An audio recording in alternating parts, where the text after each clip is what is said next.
નમસ્કાર મિત્રો, સ્વાગત છે તમારું અમારી YouTube channel Gujarat jobs and ન્યૂઝમાં. મિત્રો, ગુજરાત સરકારના કર્મચારીઓ માટે જૂની પેન્શન યોજનાને લઈને એક મહત્વપૂર્ણ સમાચાર સામે આવી રહ્યા છે. ગુજરાત સરકારે 2005 પહેલાના કર્મચારીઓ માટે જૂની પેન્શન યોજના લાગુ કરવા માટે નિર્ણય કર્યો છે. તે માટેનો પરિપત્ર પણ જાહેર કરી દેવામાં આવ્યો છે અને 60,000થી પણ વધારે કર્મચારીઓને જૂની પેન્શન યોજનાનો લાભ આપવામાં આવી રહ્યો છે. હવે 2005 પછીના કર્મચારીઓ માટે શું રહેશે તે એક મહત્વનો સવાલ ઉપસ્થિત છે, કારણ કે 2005 પહેલાના કર્મચારીઓ જેમની ઘણા લાંબા સમયથી માંગ હતી તેમની માંગ આખરે પૂરી કરવામાં આવી છે, પરંતુ હજુ પણ 2005 પછીના કર્મચારીઓને જૂની પેન્શન યોજનાનો લાભ આપવામાં આવ્યો નથી. તેવું કહેવામાં આવી રહ્યું છે કે 2005 પછીના કર્મચારીઓને UPS તરીકે નવી પેન્શન યોજના દાખલ કરવામાં આવી છે. તેમાં તેમને લાભ આપવામાં આવશે અને જૂની પેન્શન યોજના જેવો ફાયદો તેમાં મળી રહેશે.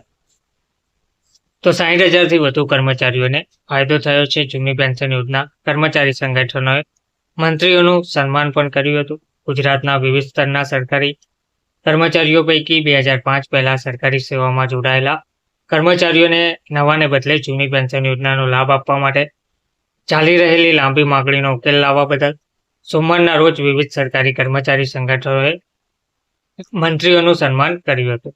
લાંબા સમયથી માંગણી અંગે કોઈ સાનુકૂળ ઉકેલ આવતો ના હોવાથી છેવટે સંગઠનોએ આંદોલનાત્મક કાર્યક્રમો જાહેર કર્યા હતા અને તેનો અમલ 17 સપ્ટેમ્બરથી શરૂ કરવાની ચીમકી ઉચ્ચારી હતી. આને લઈને મુખ્યમંત્રી ભૂપેન્દ્ર પટેલે સિનિયર મિનિસ્ટર ઋષિકેશ પટેલના વટ પણ હેઠળ મંત્રીઓની કમિટી બનાવી હતી. આ કમિટીએ કર્મચારીઓના વિવિધ પ્રશ્નો અંગે સંગઠનો સાથે વિસ્તૃત ચર્ચા વિચારણા કરી અને સમગ્ર અહેવાલ સરકારને સુપરત કર્યો હતો. આને આધારે સરકારે તારીખ 1/4/2005 પહેલા ફિક્સ પગારમાં નિમણૂક મેળવનાર કર્મચારીઓને નિમણૂક હુકમની શરતો અનુસાર તેમની ફિક્સ પગારની સેવા, નિવૃત્તિ વિષયક લાભો તથા અન્ય લાભો માટે પાત્ર ગણાશે નહીં તેવો ઉલ્લેખ હતો.